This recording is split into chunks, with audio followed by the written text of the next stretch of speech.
Olá! Ó, meu black hoje tá pra jogo, ó. Tô amando. Eu sei que aqui nessa cidade, principalmente, né, na nossa região Minas Gerais, o pessoal não curte muito cabelo crespo, não, mas, uai, é o cabelo que eu tenho, né? Então, hoje eu deixei ele pra jogo e vamos fazer a nossa fala sobre descalculia. Eu recebi 2 mensagens ontem de pessoas me cobrando. Fatinho, você falou que ia falar sobre descalculia, o que é isso? Você não vai falar mais não? Você não vai gravar mais não? Não, tem que arranjar um tempinho. Ontem eu trabalhei o dia todo, dei aula, graças a Deus, né? E hoje eu vou aproveitar esse tempinho que eu tenho e vamos falar um pouquinho sobre descalculia, o que vem a ser essa descalculia, ok? Então, será que você já percebeu que sua criança, quando apresenta dificuldade em matemática, né, pode ser que ela tenha a descalculia e ainda não foi diagnosticado, né? O que vem a ser essa descalculia, né? Vem do grego e significa dificuldade. E calculia vem do latim, que significa contar. Portanto, a descalculia significa dificuldade em contar.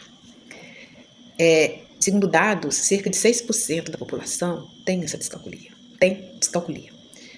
Tanto em meninas como em meninos, ela pode ocorrer na mesma medida. Então, assim, não há uma preferência, dá mais em menino, acontece mais em menino ou em menina. Ela pode ocorrer também na mesma família e por isso sugerem, não é nada certo, que tenha um componente genético. Agora, como a gente identifica ou percebe que pode ter uma criança com descalculia na sala ou em casa? Para começar o diagnóstico, só pode ser feito por um profissional qualificado e que tenha uma formação com relevância nesse assunto. Porém, a gente tem como identificar algumas crianças que têm a descalculia de forma, né, bem primária, mas tem como a gente identificar.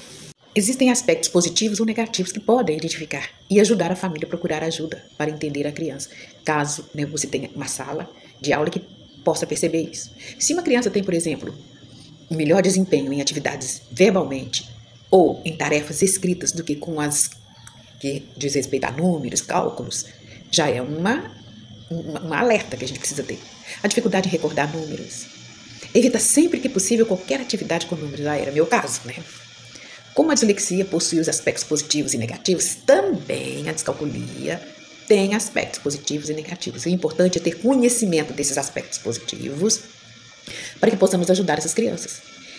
Eu hoje reconheço, porque sempre fugi de tudo que é relacionado a números, sempre.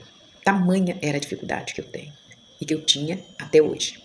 Eu falo que eu tenho porque, na verdade, eu não consegui, por exemplo, sair do ensino médio sem fazer atividades ou sem reproduzir os exercícios que eu decorava. Eu não estudava, eu decorava para chegar lá na hora da prova. A professora fazia, por exemplo, uma situação problema, a mesma situação problema que ela dava para eu estudar na prova, ela dava para eu fazer lá na hora da prova.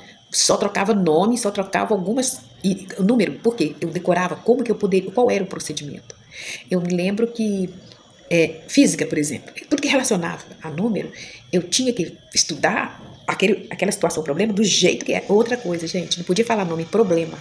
Se falasse nome problema, me dava criava aquela barreira, né, com relação à matemática.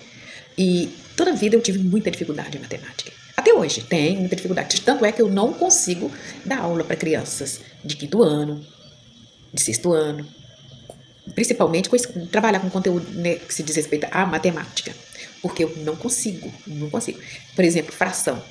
Para ensinar a criança, eu entendo o processo, lógico, eu já tenho maturidade para trabalhar com a criança, para ensinar a criança o básico, a base, para ela que ela entenda o processo. Eu tenho essa facilidade. Eu tenho facilidade para trabalhar com a criança, para que ela entenda como que é o nosso sistema de numeração decimal. Mas, por exemplo, se for atividades que já mais avançadas, lá do 6º, 7º, 8º, gente, eu não consigo. Não consigo. Eu quis até uma vez fazer o curso de matemática, né, faculdade, para ver se eu conseguiria aprender. Mas antes de me inscrever, de eu gastar dinheiro para isso, sabe o que eu fiz? Eu fui ler alguns livros.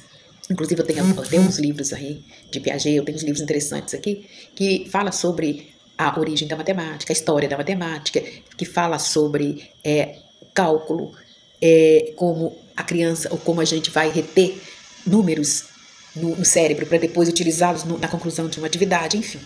Mas quando foi para eu exercitar e executar alguma atividade relacionada ao texto que eu entendi, ao texto que eu compreendi plenamente, sinceramente, eu comecei a me sentir travada. E eu nem perdi tempo para entrar na faculdade de matemática. Não é porque eu não gosto de matemática, porque matemática está na vida da gente. A matemática está na vida da gente desde a hora que a gente levanta, que horas que a gente levanta, não é? Matemática está na vida da gente o dia inteiro. Então, fazer com que a criança perceba isso é muito simples. Eu consigo fazer. Não é? Fazer com que ela perceba que ela vai fazer uma compra, que lá ela vai ter que trocar, ou receber um troco, entregar um dinheiro, receber um troco, pagar com cartão, ou pagar com Pix, que é a vida de hoje. Isso é muito simples.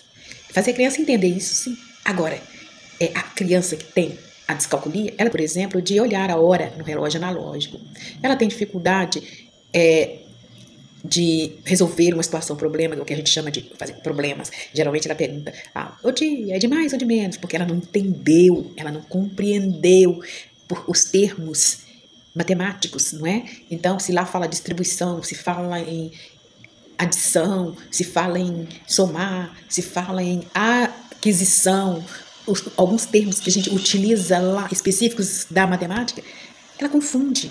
Não por ser dislexia, mas sim porque ela não entende, não consegue entender que se ela vai distribuir, ela vai dividir. Se ela vai tirar, ela vai diminuir.